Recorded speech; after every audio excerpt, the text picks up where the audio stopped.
வேயுரு தோழி பங்கன் விடமுண்ட கண்டன் மிக நல்ல வீணை தடவி மாசரு திங்கள் கங்கை முடிமேல் அணிந்தெனுளமே புகுந்த அதனால்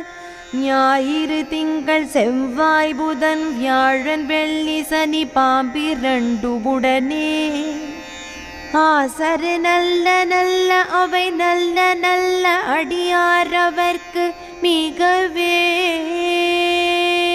மூங்கிலை போன்ற தோள்களை கொண்ட உமை அம்மையை ஒரு பாகமாக கொண்டு ஆலகால விஷத்தை உண்டு அதை கழுத்தில் கொண்டுள்ள சிவபெருமான் மிக சிறந்த வீணையை இசைத்து கொண்டு கரையில்லாத தூய்மையான பிறை நிலவையும் கங்கையும் தன் ஜடாமுடி மேல் அணிந்து என் உள்ளத்தில் குடிகொண்டிருக்கும் காரணத்தால் சூரியன் சந்திரன் செவ்வாய் புதன் குரு சுக்கிரன் சனி ராகு மற்றும் கேது ஆகிய 9 கோள்களும் குற்றமற்ற சிவனடியார்களுக்கு மிகுந்த நன்மைகளை